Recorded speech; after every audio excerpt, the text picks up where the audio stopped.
प्रिय दोस्तों नमस्कार। संध्या काल की पावन वेला में आज की इस जीवन दर्शन यात्रा में आपका सहर्ष स्वागत है। जिंदगी को जी रहा है कौन और मौत के वक्त मरेगा कौन। जन्म में, जीवन में और मौत में क्या भेद है। दरअसल जन्म से मौत तक जो जीवन घट रहा होता है वह जीवन वर्तमान स्थिति में रहता है और जीता है। भूत की और भविष्य की मात्र हमारे दिल में, दिमाग में स्मृतियाँ होती है, धारणाएं होती है, मान्यताएं होती है, छवियाँ होती है, या शिक्षा के तल पर, ज्ञान के तल पर, स्मृतियों के तल पर विचारों का एक संग्रह होता है। लेकिन जीवन प्रतिपल प्रतिक्षण घट रहा है। देह और मन प्रतिपल प्रतिक्षण बदल रहे हैं, बढ़ रहे हैं। पुराना देह मिट रहा है, नया देह बन रहा है। पुराना मन मिट रहा है, नया मन बन रहा है। तो देह और मन के बनने की, बढ़ने की और मिटने की प्रक्रिया जन्म से ही प्रारंभ हो जाती है। जैसे जन्म के वक्त हमारी देह शिशु अवस्था में थी, बाल्य अवस्था में थी, वही जवानी की अवस्था में देह का जो नक्शा है या देह का जो निर्माण की प्रक्रिया है वो अलग तरीके की होती है। बुढ़ापे में देह की प्रक्रिया अलग तरीके की होती है। देह का निर्माण भोजन के माध्यम से और पानी के माध्यम से हो रहा है और मलमूत्र, विष्ठा इत्यादि के त्याग के जरिए हमारा देह प्रतिपल प्रतिक्षण मिट रहा है। तो देह के निर्माण की प्रक्रिया नियमित निरंतर जारी है। देह बन भी रहा है, देह बढ़ भी रहा है और देह मिट भी रहा है। ठीक उसी तरीके से समाज, संसार, बाजार से असंख्य विचारों का संग्रह हम कर रहे हैं। जन्म से लेकर आज तक, अब तक हमने बहुत सारे लिखकर, पढ़कर, बोलकर, देखकर, सुनकर असंख्य विचारों का संग्रह किया है। यह प्रक्रिया मात्र एक टैप रिकॉर्डर, रेडियो या रोबोट की तरह घट रही है। यह एक मशीनरी प्रक्रिया है कि हम बाहर से, संसार से संग्रह करते हैं और उस संग्रह को शब्दों के माध्यम से, वाणी के माध्यम से दोहराते हैं। इसमें कुछ भी नया नहीं है। अब जन्म प्रतिपल प्रतिक्षण नया घट रहा है और मौत भी प्रतिपल प्रतिक्षण घट रही है। तो फिर मौत के वक्त ऐसा देह में क्या है जिसके न होने पर मौत घटती है। दरअसल देह और मन, मौत के बाद भी हमारी देह रहती है, वह मुर्दा लाश के रूप में होती है। देह में किसी भी तरीके की कोई क्रिया प्रतिक्रिया नहीं होती है। वर्तमान में पंच ज्ञान इंद्रिया, पंच कर्म इंद्रिया सतत रूप से सक्रिय है, कार्यरत है, क्रिया कर रही है, प्रतिक्रिया कर रही है। तो जीवन सुचारू रूप से संचालित हो रहा है। मन जो मौत के ठीक बाद में हमेशा के लिए मिट जाता है। जन्म से पहले हम कौन थे, क्या थे, इसके बारे में कोई खबर नहीं है। मन केवल इस जन्म, इस जीवन के किए हुए विचारों का संग्रह मात्र है। जो विचार हमने बाहर से, बाजार से प्राप्त किए हैं वही मन है। मन एक बना बनाया उपकरण है, यंत्र है। देह से जैसे ही प्राण अलग होंगे, अर्थात अभी जो श्वास अंदर जा रही है, श्वास बाहर आ रही है, श्वास अंदर जा रही है, श्वास बाहर आ रही है, इसके जरिए यह देह, मन और जीवन क्रिया कर रहा है, अर्थात हम जीवित हैं। जैसे ही बहने वाली श्वास जो अंदर जा रही है और बाहर आ रही है, अंदर जा रही है और बाहर आ रही है, वही आखिरी श्वास जो अंदर से बाहर आएगी और बाहर ही रह जाएगी और हमारे प्राण पखेरु उड़ जाएंगे, तब हमारे संसार के बाजार में हमारे मौत की घोषणा होगी। इसके बाद में संसान में व्यक्ति को जलाया जाता है, दाह संस्कार किया जाता है। घर, परिवार, समाज, संसार, जाति, पंथ, मजहब के अनुसार जिस जिस धर्म में, जिस जिस जाति में जो भी रीति रिवाज, परंपरा बने हुए हैं, उसके अनुसार उस देह को जलाया जाता है। कुछ लोगों में ज़मीन में दफन कर दिया जाता है। कुछ लोगों में या कुछ धर्म में देह को काट कर पशु पक्षी, जीव जंतु, जानवर या चिड़िया को खिलाया भी जाता है। तो मित्रों, जब तक जीवन है तब तक ही जीवन है। अब शोध का विषय ये है कि हमने असंख्य विचारों का संग्रह तो कर लिया है।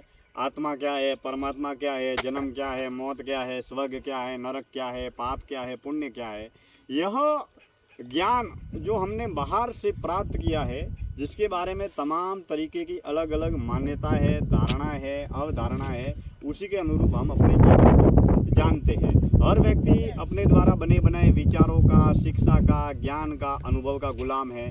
और ठीक उसी तरीके से हम अपने विचार ज्ञान के गुलाम तो है ही है, वही दूसरे लोगों के शिक्षा, विचार, ज्ञान और अनुभव के भी हम गुलाम बन जाते हैं। तो मित्रों, विचार, शिक्षा, ज्ञान, अनुभव और मन से मुक्त होना इतना आसान काम नहीं है, क्योंकि मन की एक सीमित परिधि है। अगर मैं जिस घर, परिवार, समाज, संसार में जन्म लिया है, उसके अनुसार ही मेरे मन का निर्माण हुआ है, मेरे विचारों का निर्माण हुआ है। अगर मेरा जन्म अमेरिका में होता, मेरा जन्म दुबई में होता, या मेरा जन्म किसी और जाति में होता, किसी और धर्म में होता, तो मेरे मन का निर्माण एक अलग तरीके से होता। तो मित्रों, हमने मन को ही आखिरी और असली सत्य मान लिया है, लेकिन मन से परे की यात्रा करना इतना आसान भी नहीं है। अब हम मन को जानते हैं, ये जो मैं बोल रहा हूँ ये मेरा मन है, और मन के विचारों को मैं शब्दों के माध्यम से, वाणी के माध्यम से प्रसारण कर रहा हूँ, और वह कैमरे में या मोबाइल में रिकॉर्ड होकर वह वाणी या शब्द के माध्यम से वह ध्वनि, मेरे विचार, मेरे ज्ञान या मेरे अनुभव या बाहर से संग्रह किया हुआ ज्ञान आप तक पहुंच रहा है। यह क्रिया मात्र एक टेप रिकॉर्डर, रेडियो की भांति घटित हो रही है।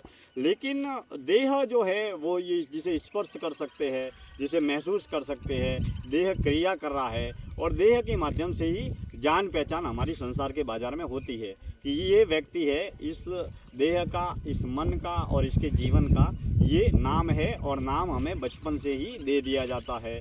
तो मित्रों, मौत के वक्त आखिर ऐसा क्या है जो हमारे देह से छूट जाता है, और उसके रहने पर, उसके प्राप्त होने पर, पहली श्वास से आखिरी श्वास तक जो जीवन कहलाता है, उसके रहने पर ये जिंदगी कहलाती है, और देह से प्राण के छूट जाने पर हमेशा हमेशा के लिए हमारी मौत हो जाती है। अपने पराये बन जाते हैं, घर, परिवार, दौलत, गाड़ी, बंगला, पैसा सब कुछ छूट जाता है, या रोते हुए, सिसकते हुए, बिलखते हुए, तड़पते हुए, न चाहते हुए सब कुछ छोड़ना पड़ता है। मौत की अवस्था में न चाहते हुए हमें एकांत में, मौन में, ध्यान में और होश में रहना और जीना पड़ता है। तो मित्रों, प्रतिपल प्रतिक्षण जन्म और मौत घट रहा है, और यह घटना जो है वो वर्तमान में हो रही है। बहुत सारे आध्यात्मिक गुरुओं ने, संतों ने, ऋषि मुनियों ने होश पर बल दिया है। देह में क्या घट रहा है, मन में क्या घट रहा है, बाहर क्या घट रहा है, भीतर क्या घट रहा है, वर्तमान अवस्था में क्या घट रहा है, उसके वास्तविक स्वरूप को बस होश में रहकर साक्षी भाव में देखते रहे, तो मित्रों हम अपने आप को जान पाएंगे। हमने देश और दुनिया के बारे में बहुत कुछ जाना, बहुत कुछ समझा, बहुत कुछ पहचाना, बहुत कुछ खोजा। हमने धरती से लेकर आसमान तक बहुत कुछ विज्ञान के माध्यम से खोजा है, लेकिन अपने आप के बारे में जानना है तो अपने आप को जानना होगा, और अपने आप को जानने, पहचानने, समझने और खोजने की जो प्रक्रिया है वह देह है, मन है और प्राण है। और ये तीनों, जिसे हम जानते भी है और मानते भी है, यह तीनों हमारे सामने, हमारे पास में उपस्थित है। अगर देह, मन और प्राण को प्रतिपल, प्रतिक्षण, प्रतिश्वास, प्रतिक्रिया होश में रहकर, सजग रहकर, जागरूक होकर हम देखते रहे, तो मित्रों धीरे धीरे हम मन के तल को जान पाएंगे, पहचान पाएंगे। जिस वक्त हमारी मौत घटेगी, उस वक्त अभी जो जीवन घट रहा है उसे जितना होश में रहकर, होश में जीकर, होश में हम देखने में योग्य या समर्थ हो पाएंगे, उतने ही हम अपने जीवन के अंतिम अवस्था में हम अपनी ही मौत को सहज रूप में देख पाएंगे। तो मित्रों, मौत के वक्त ऐसा क्या है हमारे देह में जो देह से अलग होता है, जिसे हम जानते भी नहीं हैं, केवल मानते हैं, जिसका कोई भी अनुभव भी नहीं है, जो आत्मा रूपी शून्य है या परमात्मा है। उस आत्मा या परमात्मा को केवल हम मानते हैं लेकिन जानते नहीं हैं। वह सूक्ष्म है, वह शून्य है। यह घटना ठीक इसी तरीके से होती है जिस तरीके से एक दीपक को जलाया जाता है। मिट्टी का दिया होता है, उसमें रुई होती है, रुई की बाती होती है, उसमें तेल या घी होता है, उसमें दिया सिलाई से दीपक को जला दिया जाता है। और जब तेल खत्म हो जाता है तो दीपक की जो लो है या दीपक का जो प्रकाश है वो हमेशा हमेशा के लिए मिट जाता है। तो इसी घटना के माध्यम से हम ये समझ सकते हैं कि हमारी जो देह है, जब तक इसमें ऊर्जा है, भोजन के माध्यम से, पानी के माध्यम से जब तक ये ऊर्जा है, तब तक देह में प्राण की लो जो जलती है। और जैसे ही देह में ऊर्जा खत्म हो जाती है तो प्राण की जो ऊर्जा या प्राण रूपी जो दीपक है वो हमेशा हमेशा के लिए मिट जाता है। जिस तरीके से जलता हुआ दीपक है, उसमें तेल के मिट जाने पर हमेशा के लिए वो लो बुझ जाती है और अंधेरा छा जाता है। ठीक उसी तरीके से जलता हुआ दिया बुझ जाता है। ठीक उसी तरीके से ये जो शरीर है वो मिट्टी का बना हुआ एक दीपक है, जिसमें ऊर्जा जो है, जो भोजन के माध्यम से, पानी के माध्यम से, जो दूध के माध्यम से, क्रिया के माध्यम से, योग प्राणायाम ध्यान के माध्यम से जो ऊर्जा प्राप्त होती है। और जब देह से ऊर्जा खत्म हो जाती है, अर्थात देह कमज़ोर हो जाता है, बुढ़ापे में रोगी हो जाता है, कंकाल हो जाता है, तब देह से जो प्राण रूपी जो दीपक जल रहा है वो हमेशा हमेशा के लिए देह से अलग हो जाता है। मित्रों, जीते जी हमें जीवन को जानने, पहचानने, समझने, खोजने का प्रयास करना चाहिए। मित्रों, वो क्या है जिस जिंदगी को हम जी रहे हैं, जिस जीवन को जी रहे हैं, मौत के वक्त ऐसा क्या घटेगा, मौत के वक्त वो क्या मरेगा, ज़िंदगी जीते वक्त हम क्या जी रहे हैं, किसे जी रहे हैं, और मौत के वक्त हमारे भीतर ऐसा क्या है जो मरता है, और ऐसा वो क्या है जो कभी नहीं मरता है। हमारे देह के भीतर है, मगर वो हमारे जीवन के घटने पर भी अभी इस वक्त भी है, हमारे जन्म से पहले भी था और हमारे मौत के बाद भी होगा। क्योंकि देह और मन दोनों घर, परिवार, समाज, संसार, बाजार के द्वारा और पंच तत्वों के द्वारा बना हुआ है।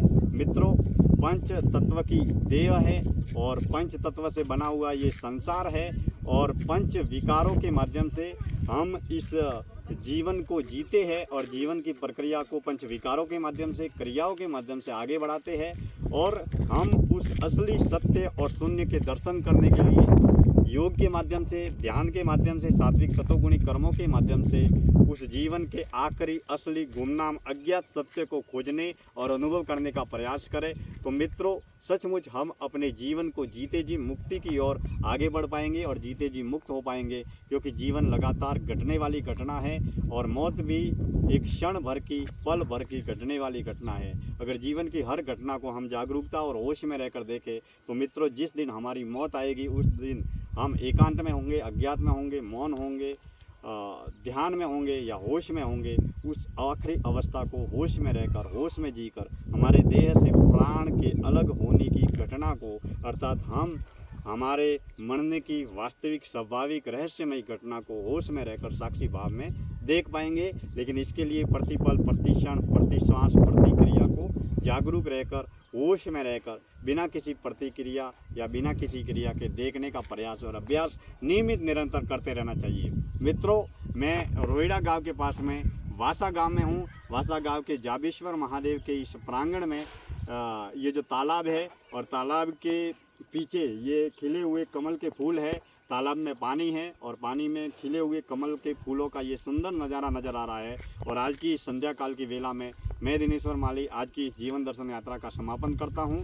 समय समय पर हम एक से बढ़कर एक तत्व ज्ञान, मनोविज्ञान और दर्शन शास्त्र के ज्ञान, अनुभव के विविध पहलुओं से हम चर्चा और चिंतन करते रहेंगे। मैं दिनेश्वर माली आप सभी का तहे दिल से हार्दिक आभार व्यक्त करता हूँ। आप सब हमसे जुड़े हैं और जुड़े रहे। धन्यवाद।